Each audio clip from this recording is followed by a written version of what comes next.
Hi everyone, and happy Wednesday. First things first, I am celebrating this week 4 years of being on YouTube. So I have to say this would have definitely not been possible had it not been for you. And so I want to say a great big thank you for being here with me and for making the time to connect with me.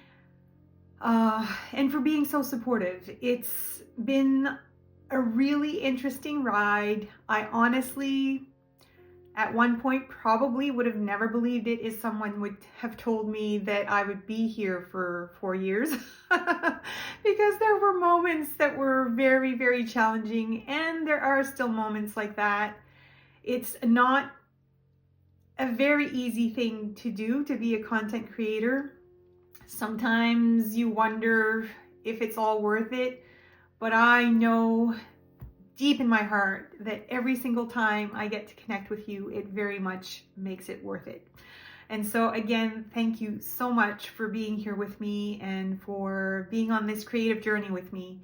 I have grown a lot in 4 years. I have accomplished a lot of goals, and I hope that in many ways it's been the same for you.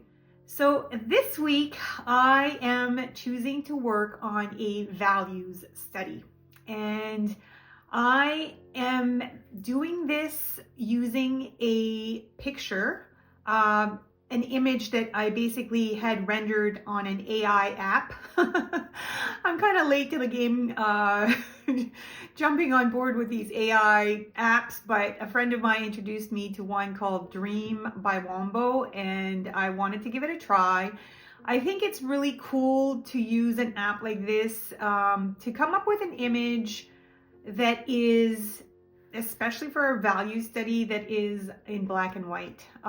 When you're doing a value study, you're really observing the image that's in front of you, and you're trying to detect all the different variations in values. And so a black and white image can be very useful for that. But sometimes the images that we have, unless they're pictures that we have taken ourselves, where we've been able to control the lighting and really get those dark values, and then the everything in between the dark values and the light values range, sometimes it's harder to see or to observe those shifts in value in a picture.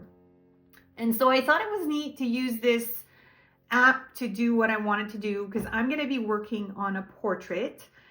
And I know a lot of you might be like, whoa, wait a minute. Not ready to go there. And that's okay.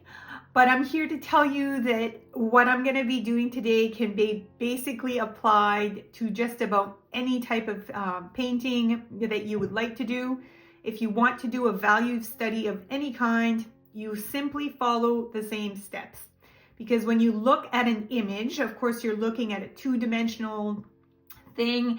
It is not like real life when you're looking at an actual person that's in 3D. And so you have to remember that you're trying to render or give the impression of something that is more dimensional than it actually is. And so value shifts are what is going to get you there. I hope that makes sense.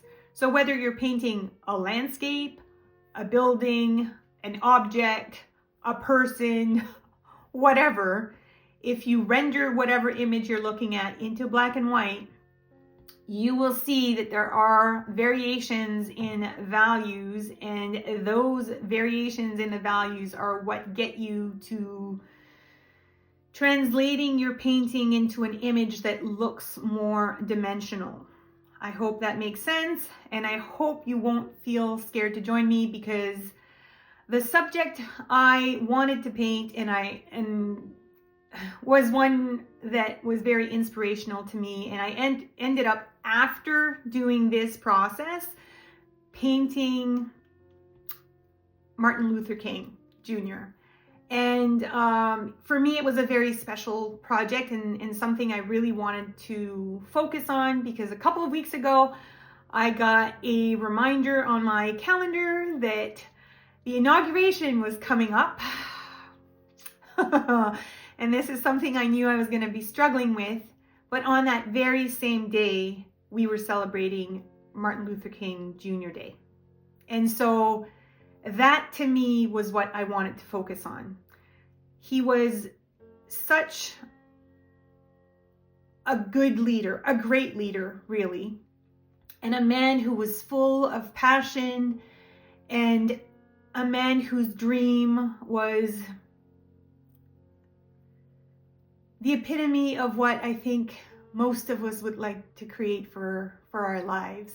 And so we're not there yet, but the way I look at things is that it's important for us to focus on the things we want to create in our lives, not on the things we do not want for our lives.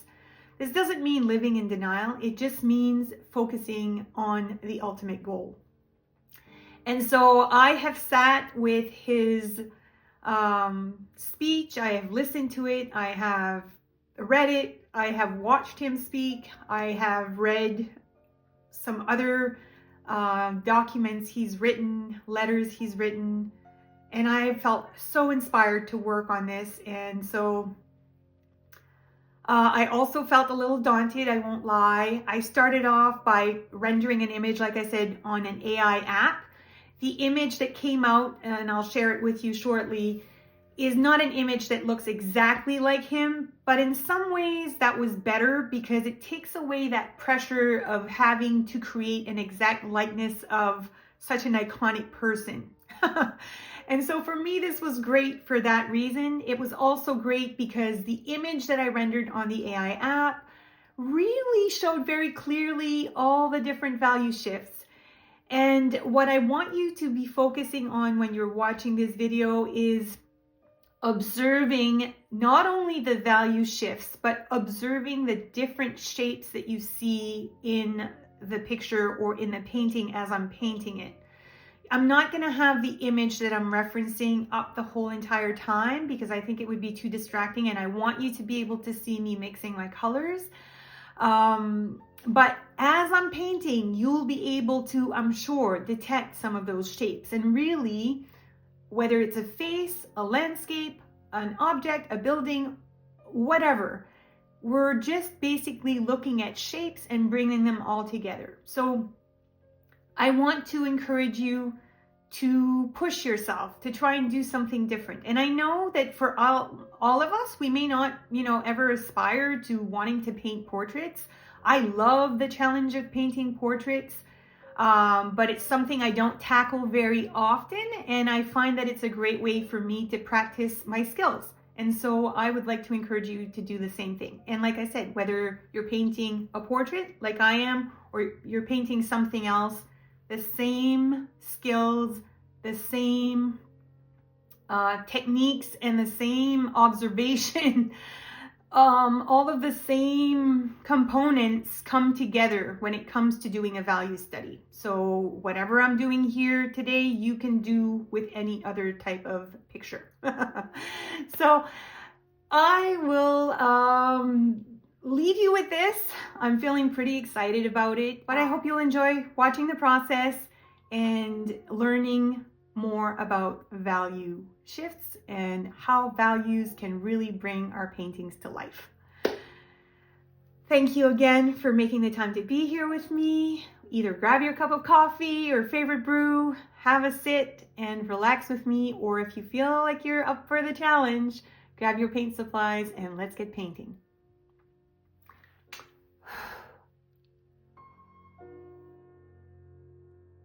To start my process, I basically used a very light wash of color for my background, and then I transferred the outline of the image you're looking at right now on the right. And I have posted or included a video link of how to do this in the video description. I've talked about this before. Please do not ever feel like you're cheating when you're doing something like this. If you are not at the point where you feel very comfortable sketching something that you feel will come out to the right scale, and you're just not used to how the different parts of an image, especially a portrait, are supposed to come together in a scale that will actually look like it's an actual person and not something else. There's absolutely nothing wrong with doing this. This is a great way for you to get a process going quickly. And it's also, you would be surprised, a great way to start practicing your muscle memory when it comes to drawing. And so transferring an image is a great way to start. So I did that, and then I started working on applying some color. And what I did was I was looking at my reference photo, and I was basically observing where there were different shifts in color, where the colors were darker, and I started to apply a relatively light wash of color in those areas. I am working only for this study with two colors. One is blackberry and the other is phthalo turquoise. I decided to do this because it would be easier for me to keep my light and dark values separated in some ways, the turquoise being slightly lighter and then the blackberry. I thought it would be better for me to do this, and this also gives you a chance to see how I mix my colors. You could very well do something like this with one color only. In fact, it would be relatively easy to do. But then you have to really be mindful of how much water you're mixing into your paints, um, and this is something I'm also going to be doing when I'm working with these two colors. But I figured it'd just be easier if I had two different colors. On one side, things are a little bit lighter. On the other side, they're a little bit darker. And then once in a while, I mix the two together. You'll notice that I'm working, especially in the beginning, with a lot of water. I'm observing the picture that I'm working with, and I am adding very, very light splashes of color in the areas that look lighter to me. In some areas, I won't add any color at all. I'll just keep the background color. Um, and I'm slowly but surely gonna start increasing the darkness of my values as I keep going.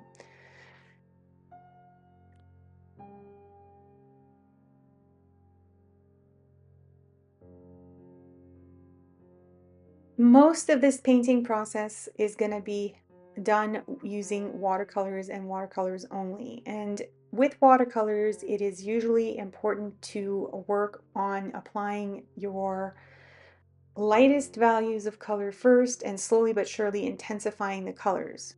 You can move some color off the paper after it's been applied, but it's not always easy to do so. And so, sometimes people use masking to preserve white areas and whatnot. I think that can be an interesting thing to do, and I've done it myself in the past, but in this case, I really wanted to practice preserving some of the lighter values that are already on my background and working on intensifying and darkening my values as I go along. So if I start by working with my lightest colors and slowly but surely build into adding darker values as I keep my process going, it's much easier that way. And again, it's all about observing what is in your reference picture and seeing what you can bring into the paper. So of course, when you're looking at a portrait, you're looking at the face of someone. You see an eye, you see two eyes, you see a nose, you see a mouth. In this case, there's only one ear visible. You see it and recognize it as a person, of course, but you have to look beyond that. And what I mean by that is if you look beyond that and don't get caught up with the idea that, oh my God, I have to create a nose and it has to look realistic. If you break it down into shapes, instead of trying to paint a nose per se, you break it down into shapes. So for instance, if you look at the eyebrows, they're a little bit like an arc and they have a certain width. The eyes are also like kind of almond shaped. They have a circle or semicircle in the middle. There are shapes that you can pick up on, and if you focus on recreating the shapes rather than recreating the whole entire eye, if you get too focused on creating the whole entire thing instead of breaking it down, then it becomes a little bit more challenging. And when you do break it down, it starts to become a lot more easy and a lot more feasible. And then you can surprise yourself and actually paint something that might actually look like a person. So again, it's all about breaking it down into shapes, looking and observing the colors that you're seeing on the picture you are referencing, and seeing how you can replicate what it is you are seeing. It's a process that can take quite some time. This process I managed to shorten into a 30 minute, about 30 minutes of video footage for you, but it was a lot more hours. And that's why I had to speed up most of the video process, because I wanted to show the essential of what it was I was doing so that you could apply the techniques that I'm using to any other type of painting that you might want to tackle. Pay attention also to the fact that as the values are starting to develop in the painting, the image is starting to look more dimensional. And that, like I mentioned before, is because of the shifts in value. You're starting to create areas that look either deeper set, like eyes are in a socket, and so they look a little bit deeper set. So there's usually some shadow around the eyes, there's shadow around the mouth. So in the lips, for instance, there's shadow. And all of these shadows and these darker values that you're adding as you go along help to give the impression of there being more shade on one side, more light on the other side, and it gives more depth to your painting. And all that's happening is just your values shifting and changing and adding them in exactly the right spot. And when you've got a good reference photo to work with, it can be a much easier process, which is why I think it was really fun to work with that picture from the Dream by Wombo app. It really gave a lot of information in terms of values, where they were, in the shapes in which they were presented. So even here, like looking at the bottom of the face, that kind of looks a little bit funny. But with blending and building layers of color, eventually you will see that it will all come together and make sense. So it's a bit of an exercise in patience and really being willing to give yourself the time it takes to do this kind of study. Um, and there's so much to learn from it. It is also a great exercise in mindfulness, because when you're focused on doing something like this, you are very much in the present moment and focusing on what is right in front of you instead of worrying about other things that are outside of your environment, or potentially, not even anywhere near you. And if we can take our mind off some of the things that are not near us and focus our energy on the things that are right in front of us, then we are more mindful, and that usually helps us control anxiety and it helps us be more grounded.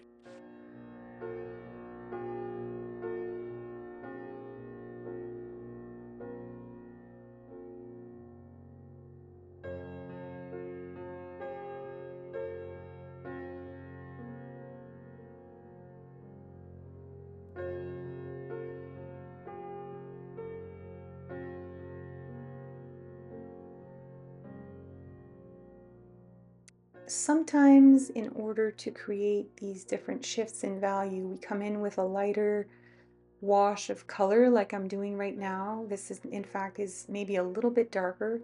But then in order to sort of blend everything together, I dip my brush in water and I start to rub the edges of the area of paint where I just added, and everything starts to look lighter and a little bit more cohesive, and in step with the painting. So it's a little bit of a dance. It's important to add the colors, to not let them completely dry until we're actually happy with what we've seen. And in order to make sure the colors blend well when we're working on an area that's wet, if we want to blend that in, it's important to come in with either more color or a little bit of water to sort of blend out those areas. So you'll notice right now that in the face there are some like really strange looking shapes, and these are shapes that I was observing in the image that I was painting, and eventually they won't look quite as distinct as they are now, because I'm going to keep building on my layers of color, and everything will sort of work itself out. But if you are in the middle of the process and you need to somehow stop, don't worry about whether or not it's going to leave some harsh lines, because like for instance, right now I'm coming in with some more color. I'm starting to blend that color into those darker areas, and eventually all those layers of color are going to work well together to give the effect that I want. And so just be mindful that it's important to sort of work fast in a certain way, but this is watercolor, and watercolor is in many ways very forgiving, and you can still make changes even if after the fact you had worked on this painting, and let's say you had made your values a little bit darker than you actually wanted to make them. You could come in with a little bit of gouache and a lot of water and create some lighter washes of color using some white gouache or even white gesso. White watercolor could also work. There's always possibilities. So it's like in any any one of my painting processes, there's usually always a period of time where it looks a little funny, and you kind of have to keep trusting that eventually you're going to work through it and it will all come together. So it's important not to try not to panic, and just trust in your ability to make it all come together. And no matter what happens, the important thing is that we are learning something about how to use our tools, how to use our brushes, how to use the water we're working with, how to use our paints. And every single little thing we do in that learning process is a good thing. So regardless of the results in the end, the learning part of the process is one of the most valuable things you will take with you, and that you can continue to apply to other processes in the future.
As I mentioned at the beginning of my video, the image that I'm working with did not look like an exact likeness of Dr. Martin Luther King. And so it's no surprise to me that, of course, the image I'm painting is not going to look exactly like Martin Luther King either.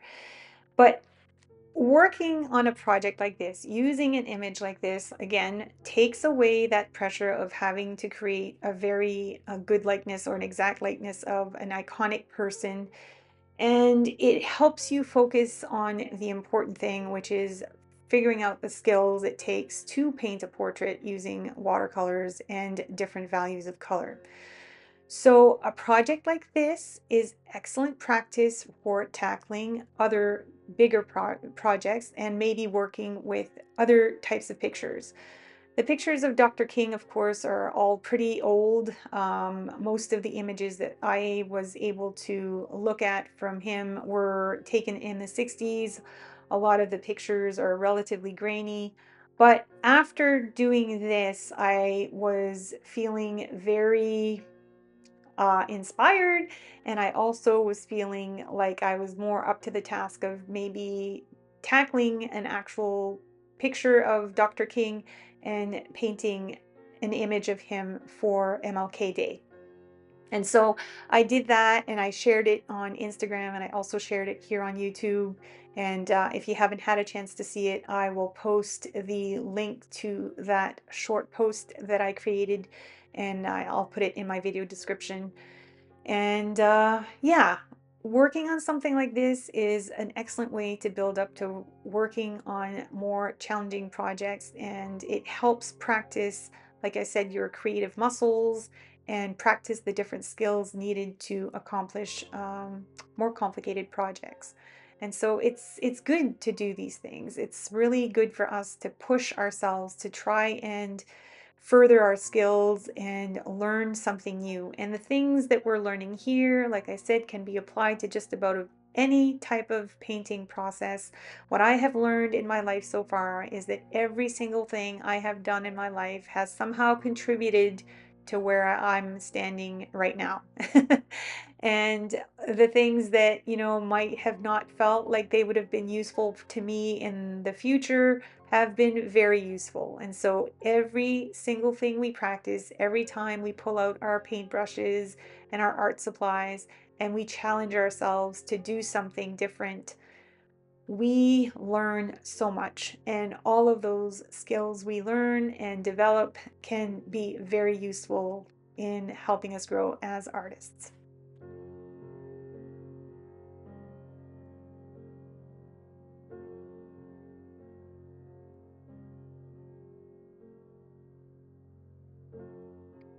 When I was doing more research on Dr. King and learning more about him and his legacy, I was very surprised to learn that when he made that I Have a Dream speech, one of his most iconic speeches, he was only 34 years old. And in fact, he was in his 20s when he was called on to become a leader in the civil rights movement here in the in the United States. So think about that. He was a very young man and he accomplished so much because he had a dream that he really believed in. And um, yeah, he's a very inspiring person. And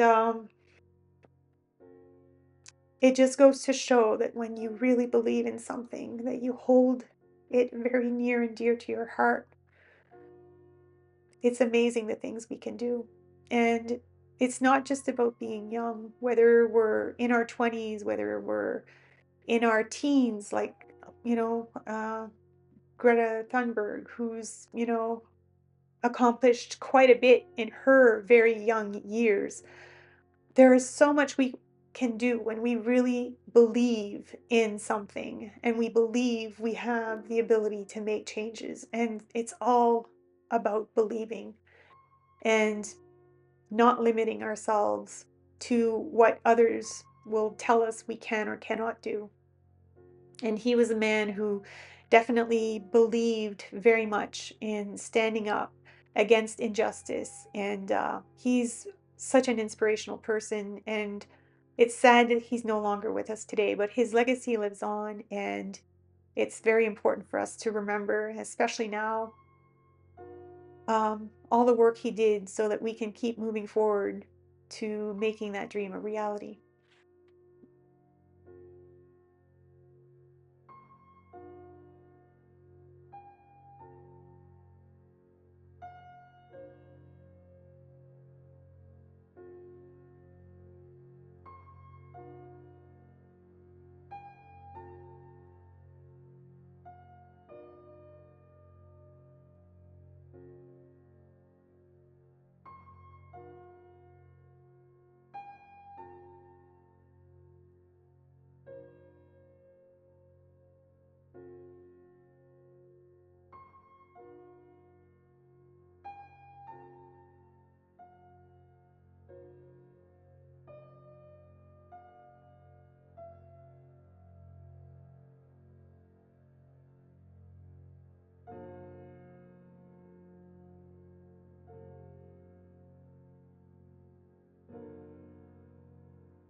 When you're working on mixing your watercolors, it's good to remember that the more water you add to your pigment, the more of a wash it will become.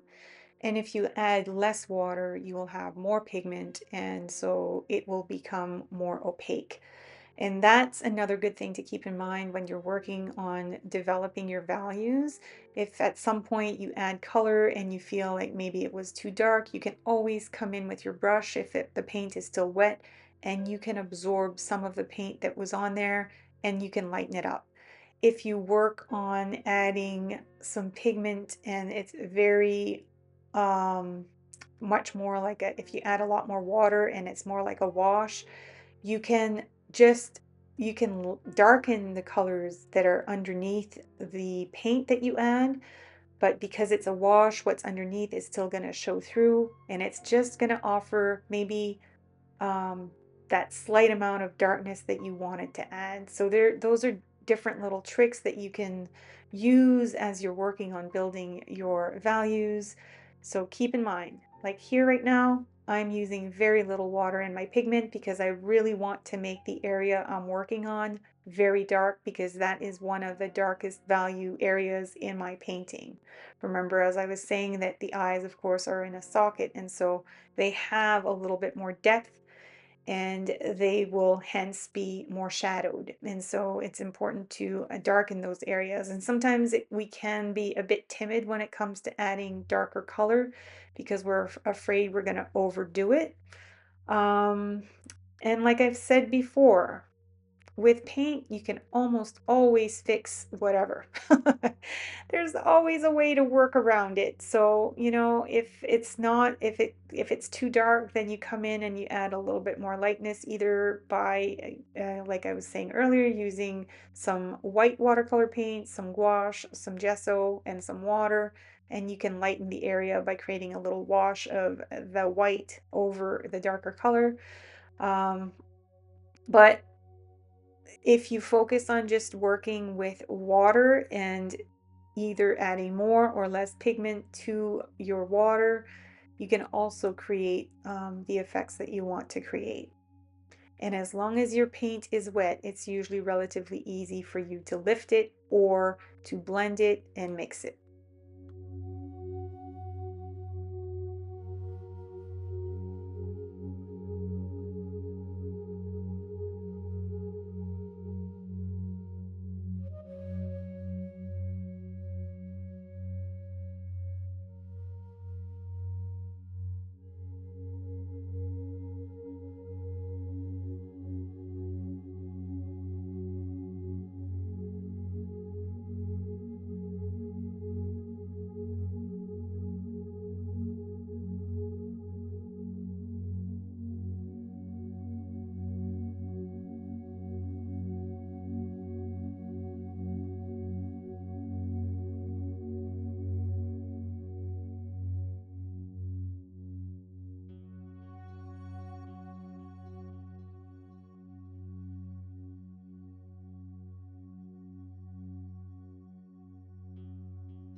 I'm starting to get close to the end of my painting process, and I decided that I wanted to darken my background a little bit.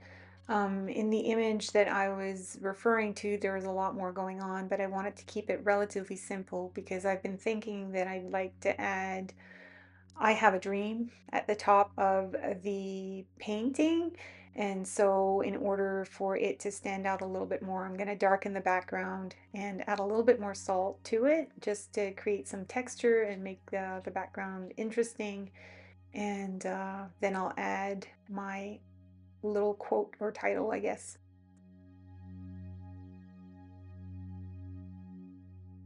Another thing I want to do is use a wash of color to sort of darken those lighter areas that were on my gentleman's suit jacket. They are lighter in the picture, but they are not quite as light. Some of those lines between the lapel and the rest of the jacket were not nearly as light as I had left them. And so by using a wash of color over it, you can still see some of the lightness in that area that defines those shapes, but it also doesn't stand out quite as much. I want to add I have a dream, but I'm not 100% sure I want to commit to having that at the top of my painting. And so I've decided to use a white charcoal pencil to first scribble it in and see if I want to add it. And since I've decided that yes, I want to move forward with it, I have pulled out some white gesso. I have sprayed some water into my gesso in order to make it a little bit more liquid. And now I'm just coming in with a fine tip brush and I'm adding my quote.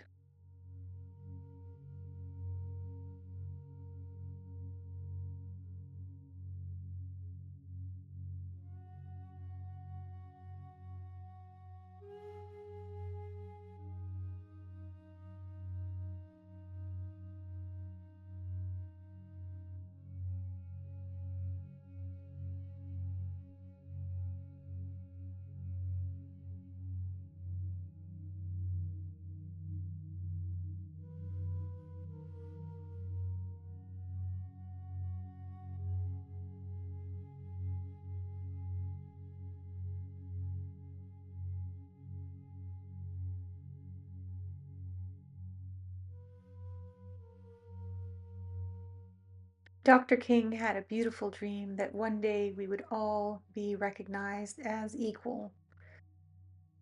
I share his dream, and even though I know we still have a lot of work ahead of us, I really do believe that if we can find a way to bind together, it's a dream that is very much achievable.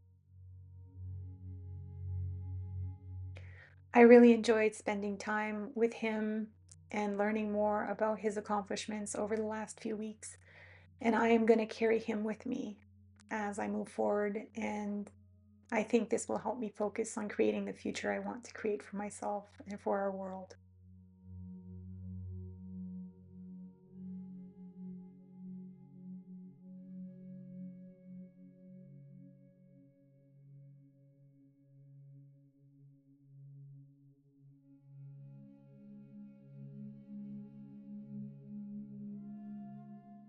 Thank you again for making the time to join me on my creative journey. I hope you have a wonderful week and remember, happy creating!